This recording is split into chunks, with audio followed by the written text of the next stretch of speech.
महाराज जी, इटावा में यादव समाज के कथावाचकों के साथ चोटी काटने के और अभद्रता का मामला इस समय चल रहा है, उसमें आपका क्या कहना है? बहुत सारे पत्रकारों का ये मैसेज आया मुझे, बहुत सारे चैनल से मुझे बुलाया गया, पर मैं जातिगत बातों पर, मैं जातियों में नहीं बंधना चाहता। मैं सनातन कार्य के लिए कार्य कर रहा हूं, मैं सभी सनातनियों को जोड़ना चाहता हूं। रही बात चोटी काटने की, गलत है। किसी के भी साथ दुर्व्यवहार नहीं करना चाहिए। कोई भी किसी भी प्रकार का दुर्व्यवहार करता है वो ठीक नहीं। हम तो इसका प्रचार करते हैं, तिलक रखो और चोटी रखो, कलावा बांधो, कंठी पहनो, इसका हम प्रचार करते हैं। रही बात दूसरी कि जो लोग जातियों के लिए, मैंने तो देखा कि एक गांव में घटना घटी और उसमें बड़े बड़े देश के बड़े नामचीन नेता आकर बयान दे रहे हैं और वो जातियों के विरोध में बयान दे रहे हैं और वो वही काम कर रहे हैं जो अंग्रेजों ने किया था। मैं ये जानना चाहूंगा, अभी आप लोगों ने भी सुना होगा, मथुरा में एक कांड हुआ था, एक टेम्पो वाला पकड़ा गया था और उसने 23 लड़कियों के साथ दुर्व्यवहार किया था। उनकी वीडियो, उनकी पिक्चर्स और उनके सब हैं और वो हट जाति के थे। वो बच्चियां जो थी वो हट जाति की थी। तब कहां चले गए ये सारे मर्द? क्या एक पुरुष का मान सम्मान स्त्री के मान सम्मान से ज्यादा है? हम स्त्री के मान सम्मान के लिए क्यों नहीं खड़े हुए? इसका मतलब ये नहीं मैं कह रहा हूं कि पुरुष का अपमान हो जाए तो हो जाए, अपमान किसी का नहीं होना चाहिए। जब लोग मूत्र जिहाद करते हैं, लब जिहाद करते हैं, थूक जिहाद करते हैं, तो वो जब थूकते हैं ना भोजन में, तो इसलिए नहीं थूकते कि ब्राह्मण पंडित जी जैन लेंगे। उसमें सब आते हैं, पंडित जी भी आते हैं, यादव जी भी आते हैं, सिंह साहब भी आते हैं, अग्रवाल जी भी आते हैं, चौधरी साहब भी आते हैं, लिमका भी आते हैं, ढिमका भी आते हैं, सब आते हैं। वो सबके लिए थूकते हैं, वो सबके लिए मूतते हैं, वो सबकी बहन बेटियों पे नजर रखते हैं।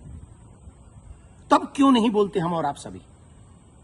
बताइए, मैं जानना चाहता हूं। ये जितने भी लोग आज विवाद कर रहे हैं, ईमानदारी से बताइए, भगवान श्री राम किस लिए आए थे? वो तो क्षत्रिय थे। भगवान श्री कृष्ण किस लिए आए? वो तो यदुवंशी थे ना। किस लिए आए थे? बताइए मुझे, जरा जवाब दीजिए, जो अपनी अपनी जातियों के जो नेता बने बैठे हैं।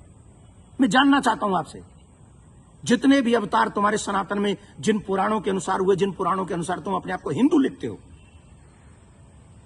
किसके लिए अवतार हुए थे? वो धर्म की स्थापना के लिए हुए थे और धर्म की स्थापना करना ही हम सबका दायित्व है कि हम इस देश में धर्म की स्थापना करें, ना कि धर्म का खंडन करें।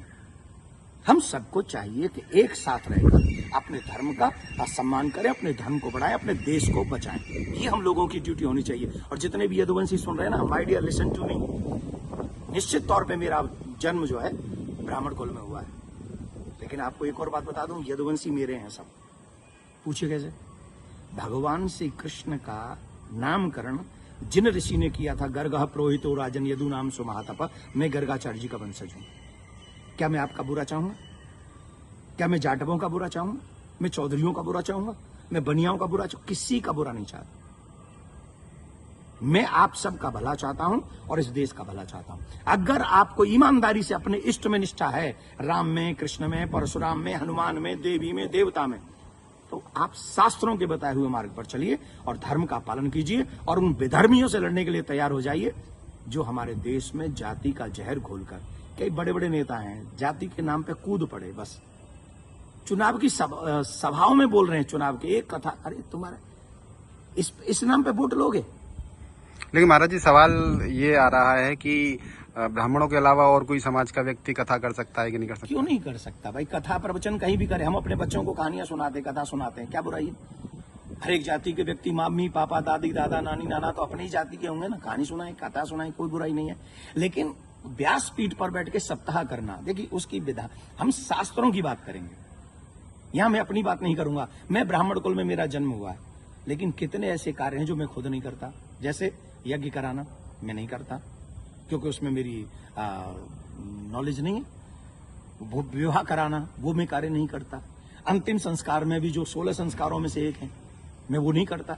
जो चीज मेरे हाथ में नहीं है वो मैं नहीं कर सकता, और जो मेरे हाथ में है वो मैं कर सकता हूं। जब हम भागवत करते हैं, एक अनुष्ठान करते हैं, अनुष्ठान को अनुष्ठान रहने दीजिए। सत्संग, प्रवचन, रामायण इत्यादि हम सब करें, कौन रोकने वाला है? और कितने ऐसे लोग हैं जो ब्राह्मण नहीं है, वो भी कथा कर रहे हैं। हमारे यहाँ तो मुस्लिम भी राम कथा करके गए हैं और हमने उनको स्वीकार किया। रसखान को हमने स्वीकार किया है। रसखान के पद हम लोग गाते हैं। तो इसमें जाति के चक्कर मत पड़िए, जाति बंधन मत फैलाइए। मैं हाथ जोड़ के प्रार्थना करता हूं, आइए हम सब एक हों, सनातन, देश और धर्म और आने वाली पीढ़ी को बचाएं। यही हमारा दायित्व है। जय श्री राम। लेकिन महाराज जी एक सवाल और कि उनपे आरोप लग रहा है कि छेड़छाड़ की उस घटना में शामिल पाई गई। देखिए, न तो ये काम देवकी नंदन का है और न काम ये अखिलेश जी का और तेज प्रताप जी का है। जो चीजें हुई हैं, अब कह रहे हैं कि 2 आधार कार्ड मिले हैं, कोई कह रहा है उनको छेड़खानी हुई है, जो कोई कह रहा है उनकी चोटी काटी, उनका अपमान किया गया। तो इसके लिए संविधान है, इसके लिए प्रशासन है, हमें बांटना नहीं है। प्रशासन अपना काम करे, जहां जो जिसकी गलती हो उसे सजा दे। पंडित जी की गलती है तो पंडित जी को सजा दे, यादव जी की गलती है तो यादव जी को सजा दे। लेकिन जो बड़े बड़े लोग हैं, जो बड़े बड़े पदों पर रहते हैं, उन लोगों को जातिवाद फैलाकर समाज को लड़ाना नहीं चाहिए, ये अच्छी बात नहीं है।